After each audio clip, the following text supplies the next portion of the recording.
Hey everybody, welcome back to my channel. I debated if I was even going to make this video because it's probably going to be pretty short, and I feel like shit, and you'll find out why here in a minute. I just got out of the shower, I ain't got no makeup on. Okay. So I am 31 weeks, and I know we were not expecting a video. So let me just jump right on into what happened. On Monday, today is Wednesday. On Monday, I got up that morning, and I went to work as per usual. And getting towards the middle of my shift, I started feeling back pain, lower back pain, and kind of menstrual-like cramps in my lower abdomen. And I was like, okay, whatever, braxton-hicks, nothing special. Let me time them just because, I want to be sure.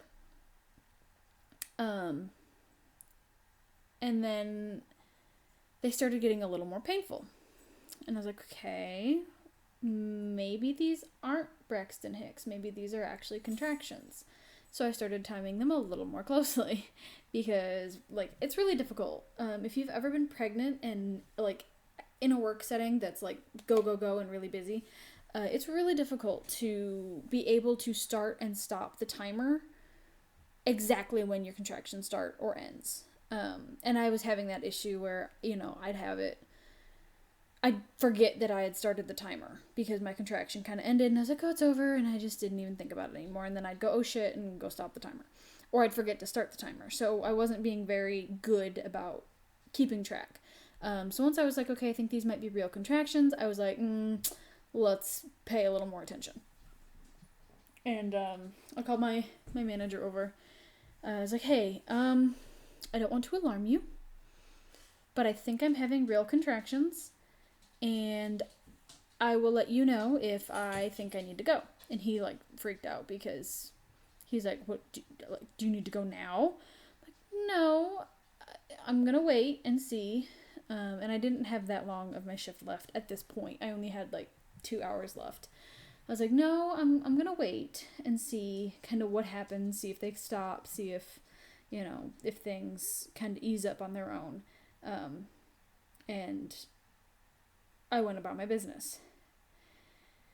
And then the end of my shift comes, and I've told my husband about this. I stepped off and called him and said, hey, hun, I think I'm having real contractions. I will keep you in the loop if I think I need to go. And I had the car that day. We only have one car. And sometimes, depending on the shift, if they don't match up very well, I'll take the car or he'll take the car. And somebody will drop somebody off at work, typically. Sometimes he chooses to walk because it's like a 6-minute walk from our house to his job. It would take me a lot longer to walk to work.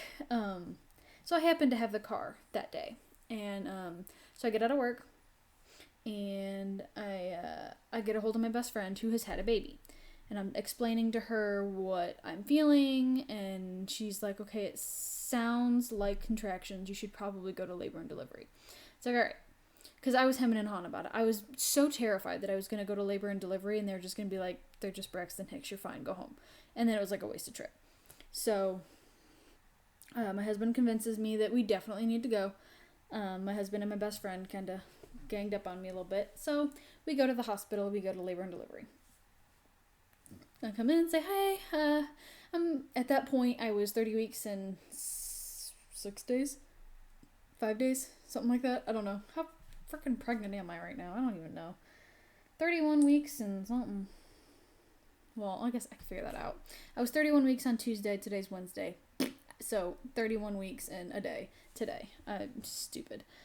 So we go and I'm like, hey, I'm 30 weeks and 6 days and I think I'm having real contractions. I'm not really sure.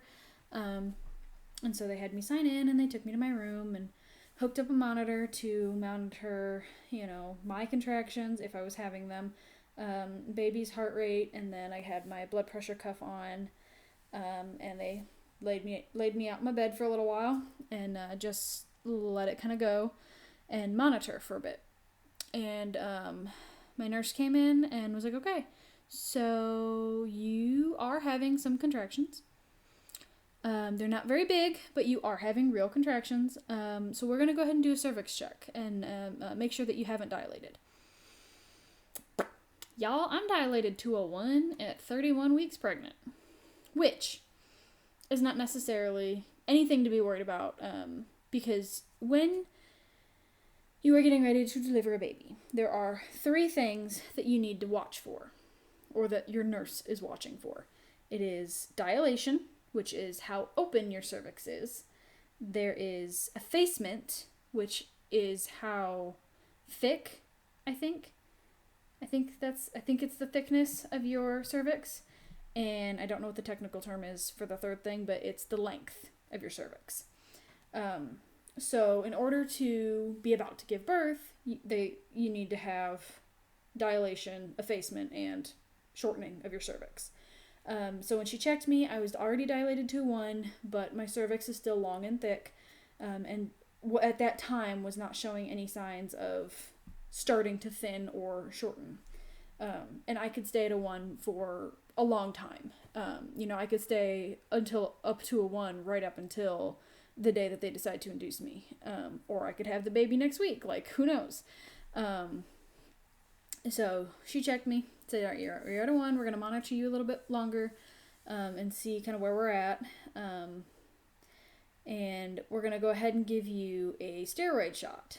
And this is just in case, baby decides to come early. It's going to help him, be prepared more for coming into the world early. So we're going to give you that. And there's 2 shots. You have to have them 24 hours apart. So I had to go back yesterday to get my second shot. And that's also part of why my cheeks are so rosy. Because I just got out of the shower, and they did say that can happen with the steroid shot. That I just got yesterday, so that'll go away soon.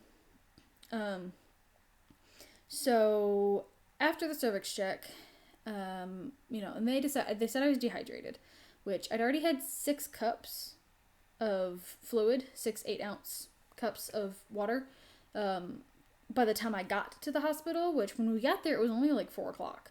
So normally I would have had more water when I got home from work. So I usually drink 2 or 3 bottles of water when I'm at work, and then I come home and I drink a couple more. So I'm drinking plenty of water. I just hadn't gotten to the other cups yet.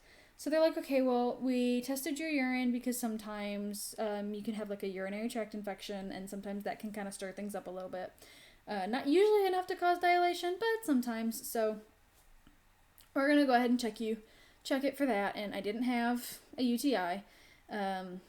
Still don't. And they were like, okay, well, what we did find was that you are a little bit dehydrated, so we're going to go ahead and get you some water, and I want you to try and drink it in, 15, 20 minutes. I said, okay, that's fine. So they gave me a cup of water, guzzled it down, whatever, we're good. She comes back in, and she's like, all right, we're going to go ahead and, hold on, what did we do first? No, I guess they decided they were going to just give me fluids, because I got stuck 3 times for this. So they decided they were going to give me a liter of fluid. And so she tried to put it, first she tried to put it in